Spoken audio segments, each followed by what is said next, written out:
धीरूभाई अंबानी सपनों से साम्राज्य तक। छोटे व्यापारी से लेकर रिलायंस जैसी विशाल कंपनी तक का सफर। अध्याय 1। एक साधारण शुरुआत, चोरवाड़ गांव से सपनों तक। धीरूभाई अंबानी का जन्म 28 दिसंबर 1932 को गुजरात के जूनागढ़ जिले के चोरवाड़ गांव में हुआ। उनका पूरा नाम धीरजलाल हीराचंद अंबानी था।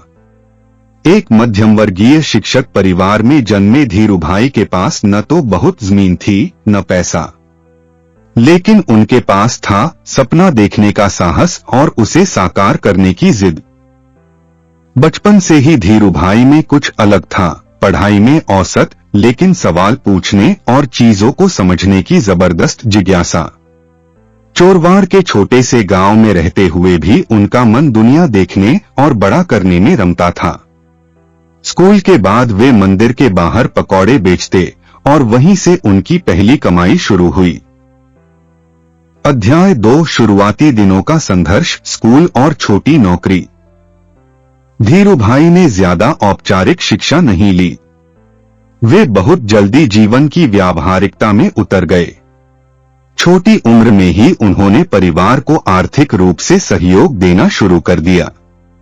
अपने पिताजी के साथ मंदिर के बाहर खाने पीने का सामान बेचना हो या रिश्तेदार की दुकान में मदद करना, उन्हें हर काम में व्यापार का बीज नजर आता था। उनकी सोच स्पष्ट थी, कुछ अलग करना है, कुछ बड़ा करना है। अध्याय 3। यमन की नौकरी, पेट्रोल पंप से व्यापार की चिंगारी। 17 साल की उम्र में वे यमन चले गए, जहां उन्हें एक पेट्रोल पंप पर क्लर्क की नौकरी मिली। वहां उन्होंने देखा कि कैसे तेल का व्यापार चलता है, कैसे सप्लाई चेन बनती है और कैसे छोटे मार्जिन से बड़े मुनाफे कमाए जा सकते हैं। यमन में रहते हुए भी उनके मन में व्यापार करने की आग जल रही थी। उन्होंने वहीं से अपनी छोटी छोटी शुरुआत की, चाय पत्ती, मसाले भारत भेजकर कमाई करना।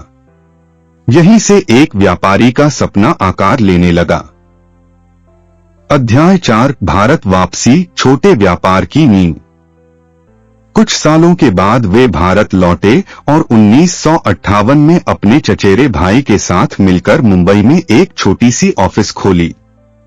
कंपनी का नाम रखा गया रिलायंस कमर्शियल कॉरपोरेशन। सिर्फ 500 वर्ग फुट के ऑफिस से शुरू हुई इस कंपनी का उद्देश्य था पॉलिएस्टर धागों और मसालों का आयात निर्यात। कम पूंजी में अधिक मुनाफा और भरोसेमंद बिजनेस रिलेशन, यही उनकी शुरुआत के मूल मंत्र थे।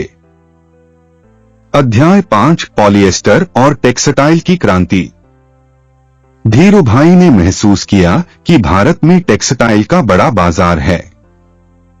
उन्होंने वाणिज्य में विश्वास का मंत्र अपनाया और विमल ब्रांड की शुरुआत की। विमल की गुणवत्ता और डिजाइन ने बाजार में तहलका मचा दिया। छोटे शहरों से लेकर बड़े मॉल तक हर जगह विमल की पहचान बनने लगी। अध्याय 6। वाणिज्य में विश्वास, पारदर्शिता का नया अध्याय। धीरूभाई को विश्वास था कि अगर आम आदमी कंपनी में निवेश करे तो कंपनी और देश दोनों आगे बढ़ेंगे। इसी सोच के साथ उन्होंने रिलायंस को पब्लिक लिमिटेड कंपनी में बदला। शेयर मार्केट में धीरूभाई की एंट्री ने क्रांति ला दी। उन्होंने छोटे निवेशकों को पहली बार यह विश्वास दिलाया कि उनका पैसा भी ग्रो कर सकता है। अध्याय 7। बॉम्बे स्टॉक एक्सचेंज और निवेशकों का विश्वास। धीरूभाई हर मीटिंग में निवेशकों से सीधे बात करते। वे रिपोर्ट्स और ग्रोथ प्लान को इस तरह समझाते कि आम आदमी भी निवेश को समझ सके। धीरे धीरे रिलायंस के शेयर आम जनता के बीच लोकप्रिय हो गए और कंपनी की वैल्यू बढ़ती गई। अध्याय 8। पारिवारिक साझेदारी और विस्तार। धीरूभाई ने अपने दोनों बेटों मुकेश और अनिल को भी बिजनेस में शामिल किया।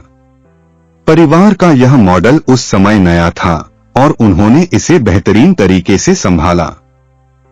रिलायंस ने टेक्सटाइल से निकलकर पेट्रोकेमिकल्स, एनर्जी, टेलीकॉम और कई सेक्टरों में पैर पसारना शुरू कर दिया।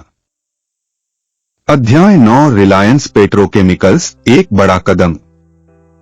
1980 के दशक में रिलायंस ने जामनगर में दुनिया की सबसे बड़ी रिफाइनरी बनाने का सपना देखा। उस समय यह सपना नामुमकिन जैसा था, लेकिन धीरूभाई की सोच थी impossible is just a word. उन्होंने टेक्नोलॉजी, फंडिंग और मैनेजमेंट का जबरदस्त तालमेल कर दिखाया कि भारत में भी वर्ल्ड क्लास इंडस्ट्री बनाई जा सकती है। अध्याय 10 राजनीतिक और कॉरपोरेट संघर्ष। सफलता के साथ साथ विवाद भी आए। धीरूभाई ने कई बार कॉरपोरेट और राजनीतिक शक्तियों से टक्कर ली। उनके ऊपर कई आरोप लगे, लेकिन हर बार उन्होंने अपने विजन और स्ट्रैटेजी से सबको जवाब दिया। अध्याय 11 मुंबई में धीरूभाई का नाम और दबदबा।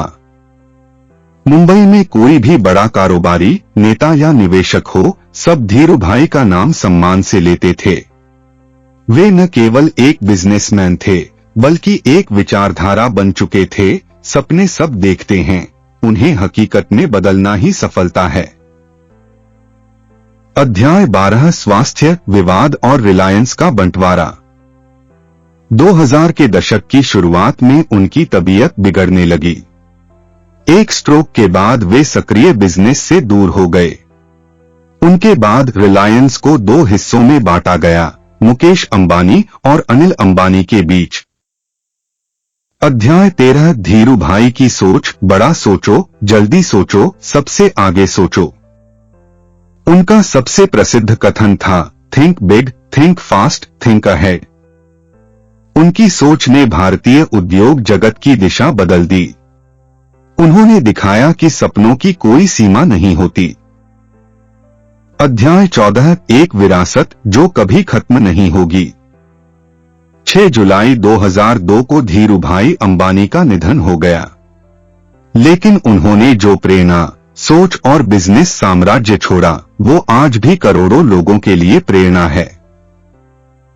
रिलायंस आज भी भारत की सबसे बड़ी कंपनियों में से एक है और उसकी नींव रखने वाला इंसान था एक छोटे गांव का लड़का जिसने कभी हार नहीं मानी, धीरूभाई अंबानी। यह कहानी बताती है, अगर सोच बड़ी हो तो शुरुआत कितनी भी छोटी क्यों न हो, मंजिल जरूर मिलती है।